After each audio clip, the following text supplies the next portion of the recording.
Hello, जय हिंद, नमस्ते भाई। कैसे हैं आप लोग? उम्मीद है मस्त हो गए और बहुत जबरदस्त तरीके से अपनी तैयारी में लगे हो गए। अभी हम हाल ही में कल या परसों हमने एक नया बैच लॉन्च किया था जीके का। ठीक है।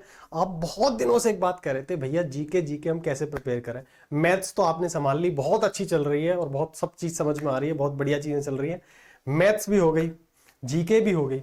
अब इसके बाद आप बहुत दिनों से अलग अलग सब्जेक्ट्स, मैं हमेशा से एक बात कहता हुआ आया हूं कि कोई भी व्यक्ति जब सरकारी नौकरी की तैयारी में आता है तो हमेशा एक एग्जाम को ध्यान रख के आता है वो।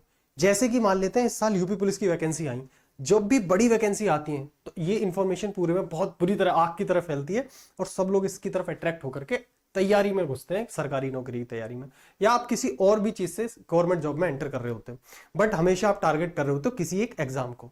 मैंने हमेशा ये देखा अपने एक्सपीरियंस में कि आप एग्जाम ओरिएंटेड अप्रोच के साथ ना जा करके सब्जेक्ट ओरिएंटेड अप्रोच के साथ जाओ, सब्जेक्ट को प्रिपेयर करो। मान लेते हैं फॉर एग्जांपल पहला एक सब्जेक्ट है, मैंने मैथ्स का ही एग्जांपल ले लिया, मैथ्स है। अगर आपने मैथ्स का कंप्लीट सिलेबस पूरा कर लिया और आपने मैथ्स को अच्छे से समझ लिया, प्रैक्टिस कर ली, तो जिस भी एग्जाम में बैठोगे, चाहे आप सीजीएल में बैठ लो, सीएचएस में, एमटीएस में, यूपी पुलिस में, आरपीएफ में, किसी में भी बैठ लो, मैथ्स वहां आएगी, आप मैथ्स वहां टैकल कर पाओगे। बात आई समझ में? दूसरा सब्जेक्ट मानते हैं जीके है।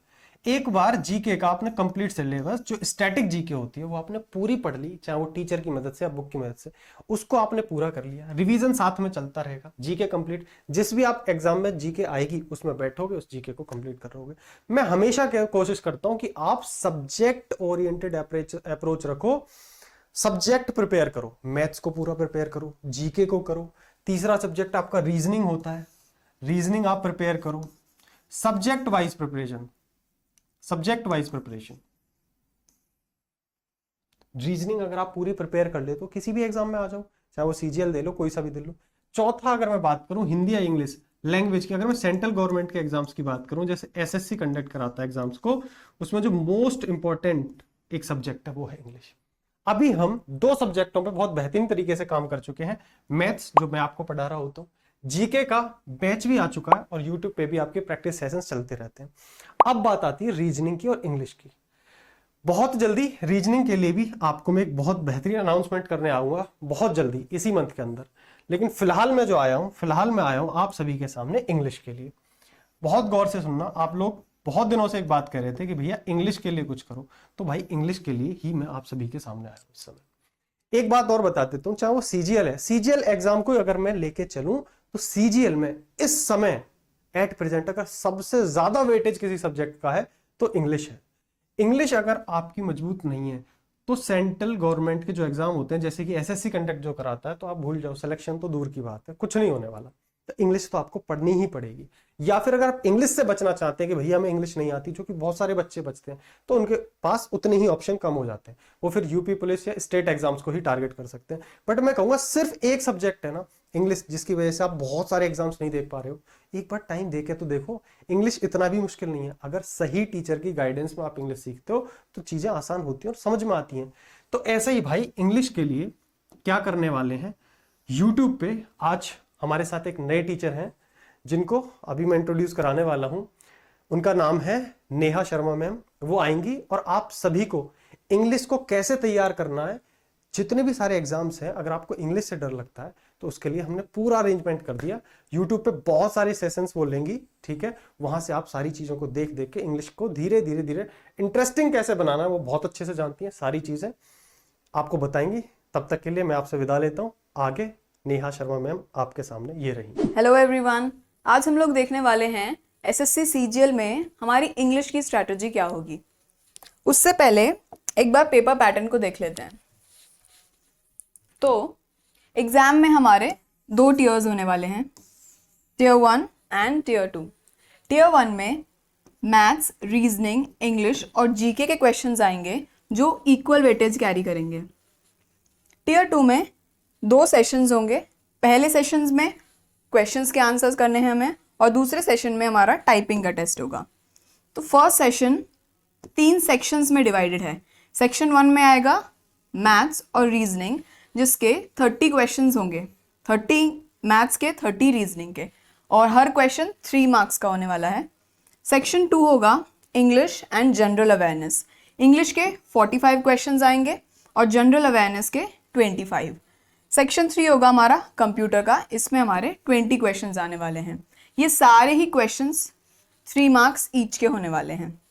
अब इसको देखने के बाद आपको थोड़ा आइडिया लगेगा कि पूरे पेपर में इंग्लिश एक ऐसा सब्जेक्ट है जो सबसे ज़्यादा वेटेज कैरी कर रहा है, 185 मार्क्स। अगर हम दोनों टीयर्स को कंबाइन करके देखें तो इंग्लिश कैरी कर रहा है 185 मार्क्स, मैथ्स और रीजनिंग 140 ईच, जीके 125, कंप्यूटर 60। तो इसको देख के हम क्लियरली समझ सकते हैं कि इंग्लिश एक सिग्निफिकेंट रोल प्ले करेगा हमारे ओवरऑल स्कोर में। अगर किसी ने इंग्लिश के ऊपर अपनी कमांड कर ली तो वो अच्छा स्कोर और रैंकिंग ईजिली लेके आ सकता है।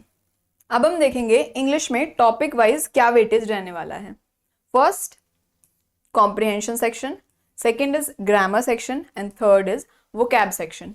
कॉम्प्रिहेंशन सेक्शन रफली टीयर 1 में 7 क्वेश्चंस कैरी करता है और टीयर 2 में around 16, grammar 5 in tier 1 and 16 in tier 2, vocab 13 in tier 1 and 13 in tier 2। इनको और देखते हैं डिटेल में, हर सेक्शन में कैसे डिवीजन होता है। कॉम्प्रिहेंशन में आते हैं 3 टाइप के questions, first passage, second cloze test, third para jumble. एक बार किसी ने पैसेज पे अच्छी कमांड कर ली तो उसके लिए क्लोज टेस्ट और पैराजंबल में स्कोर करना मुश्किल नहीं होगा, क्योंकि पैसेज से हमें सेंटेंस स्ट्रक्चर ज़्यादा अच्छा समझ आएगा। तो पहला आपका फोकस रहना चाहिए पैसेज पे अच्छी कमांड करना, उसके लिए रेगुलर प्रैक्टिस ज़रूरी है पैसेज सेक्शन की। उसके बाद आप आगे क्लोज टेस्ट और पैराजंबल पे फोकस कर सकते हैं। देन फॉर ग्रामर, वॉइस और नरेशन 2 ऐसे टॉपिक हैं जो इजीली समझ के इसके क्वेश्चन सॉल्व किए जा सकते हैं। स्पॉटिंग एरर और सेंटेंस इंप्रूवमेंट के लिए आपको पूरी ग्रामर को अच्छे से समझना होगा। तो सबसे पहले अगर आप इन दोनों को कॉन्कर कर लेते हैं तो स्कोर करना would be much more easy. Second, spotting error और सेंटेंस इंप्रूवमेंट के लिए टॉपिक वाइज ग्रामर के सारे चैप्टर्स को कवर करना पड़ेगा। For vocab, synonyms, antonyms, one word substitution, idiom and phrases, spelling and fill in the blanks, इन सब के लिए ही आगे हम डिस्कस करने वाले हैं कि कौन सा सोर्स रेफर किया जाए। अब हम समझेंगे कि हमें ग्रामर पे ज़्यादा फोकस करने की ज़रूरत क्यों है। फर्स्टली, बाकी सेक्शंस के कंपैरिजन में इसमें स्कोर करना इजी होता है, क्योंकि जैसे वोकैबुलरी है उसमें हमें बहुत ज़्यादा फोकस करना होता है रटने पे, और ज़रूरी नहीं है कि एग्जाम में हमारा वोकैबुलरी का वही क्वेश्चन आए जो हमने प्रैक्टिस किया हुआ है। लेकिन ग्रामर का फिक्स रहता है पैटर्न, अगर एक बार आपको समझ में आ गया, रूल समझ में आ गए, आप इजीली क्वेश्चंस को सॉल्व कर सकते हैं। So once the pattern is understood, applying them become straight forward. एक बार रूल समझ में आ गए, उनको अप्लाई करना बहुत ही ईजी है। Secondly, ease of scoring. क्यों? क्योंकि इसका पैटर्न बहुत ही प्रेडिक्टेबल है, फिक्स रूल्स हैं, फिक्स उसी के बेसिस पे क्वेश्चंस आते हैं, थोड़ा बहुत चेंज हो जाता है, तो यहाँ पे इजी है हमारे लिए, तो यहाँ पे हमारे लिए स्कोर करना बहुत इजी है। Third is consistency in performance. क्यों? क्योंकि इसमें सरप्राइजेस देखने को बहुत कम मिलते हैं, इसलिए ये एक रिलायबल सेक्शन है इंग्लिश का, इसमें हम कंसिस्टेंटली हाई स्कोर कर सकते हैं। अब हम स्टेप बाय स्टेप देखेंगे कि किस सेक्शन पे कैसे कमांड की जाए। First is comprehension. अगर आप एक बिगिनर लेवल पे हैं तो आई वुड सजेस्ट कि आप किरण पब्लिकेशन की जो प्रीवियस ईयर वाली बुक है उस पर रिलाई कर सकते हैं, क्योंकि इसमें एग्जैक्टली वही पैटर्न है जो एग्जाम्स में पूछा जाता है। तो यहाँ से प्रैक्टिस करने पे आपको अच्छी हैबिट बनेगी, प्लस आप देख पाएंगे कि एग्जाम में किस तरह के क्वेश्चंस आ रहे हैं और उसी की प्रैक्टिस आप कर रहे होंगे। सेकेंड, ग्रामर के लिए कॉन्सेप्ट क्लैरिटी के लिए हम अपनी पूरी वीडियो सीरीज स्टार्ट करने वाले हैं, आप उस पर रिलाई कर सकते हैं। और प्रैक्टिस के लिए एक एक वीडियो वहाँ देखने के बाद टॉपिक वाइज यहाँ से आके आप प्रीवियस ईयर क्वेश्चंस की उसी टॉपिक के प्रैक्टिस कर सकते हैं। वोकैबुलरी के लिए इसी में वोकैब सेक्शन है, किरण पब्लिकेशन में ही आपको वोकैब सेक्शन मिल जाएगा, वहाँ से आप प्रीवियस ईयर क्वेश्चंस प्रैक्टिस कर सकते हैं। और हमारी ऐप पे फ्री क्विजेज अवेलेबल हैं, वहाँ पे जाके आप वोकैबुलरी की रेगुलर प्रैक्टिस कर सकते हैं। स्टडी प्लान एग्जाम में अच्छा स्कोर करने के लिए हमारा क्या होना चाहिए? First is step by step approach, और ये सिर्फ इंग्लिश के लिए नहीं है, ये इन जनरल जिस भी टॉपिक को आप प्रिपेयर कर रहे हैं, जिस भी सब्जेक्ट को प्रिपेयर कर रहे हैं, उसके लिए आपका क्या अप्रोच रहना चाहिए, एक बार वो देखते हैं। फर्स्ट, सबसे इंपॉर्टेंट चीज़ है आपकी कॉन्सेप्ट क्लैरिटी होना। इसके लिए आपको सबसे पहले बेसिक्स अपने एकदम क्लियर रखने हैं। बेसिक्स एक बार क्लियर होने के बाद आपका सेकंड काम होगा प्रैक्टिस करना। ज़्यादा से ज़्यादा प्रैक्टिस करने से जो भी आपने टॉपिक्स पहले पढ़े हैं उनके कॉन्सेप्ट्स आपके माइंड में और क्लियर होंगे और उनको एग्जाम में कैसे अप्लाई करना है ये आपको समझ आएगा। उसके बाद आपका काम होगा रेगुलर मॉक्स देना। रेगुलर मॉक्स से आपको समझ में आएगा कि बाकी बच्चों के कंपैरिजन में आप कितना अच्छा स्कोर कर रहे हैं, प्लस आपको अपनी वीकनेसेस भी समझ आएंगी कि एग्जाम के प्रेशर के अंडर आप कैसा परफॉर्म करते हैं। Second will be error analysis. Error analysis किसका होगा? जो आपने यहाँ पे मॉक्स दिए उनको सिर्फ दे के साइड नहीं करना है, वहाँ पे जो हमारी मिस्टेक्स हुई वो हम कैसे अवॉइड कर सकते थे, या जो भी टॉपिक आपको उसमें आइडिया लगेगा कि ये टॉपिक आपका कवर नहीं है, उस टॉपिक से किस टाइप के क्वेश्चन आते हैं, तो वो सारा एनालिसिस करना होगा आपको इसके बाद, मॉक के बाद। और last but not the least है हमारा रेगुलर रिविजन। अगर आपने ये नहीं किया है, ऊपर के सारे स्टेप्स भी फॉलो कर रहे हैं, तब भी कोई यूज नहीं होने वाला, क्योंकि रिविजन ही मोस्ट इंपॉर्टेंट पार्ट रहने वाला है प्रिपरेशन का। अब हम देखेंगे स्मार्ट वर्क कैसे किया जाए। बहुत सारे बच्चे ज़्यादा बुक्स ले लेते हैं और एक भी बुक ठीक से कवर नहीं हो पाती है। उसको अवॉइड करने के लिए आपको अपने रिसोर्सेज बहुत लिमिटेड रखने पड़ेंगे।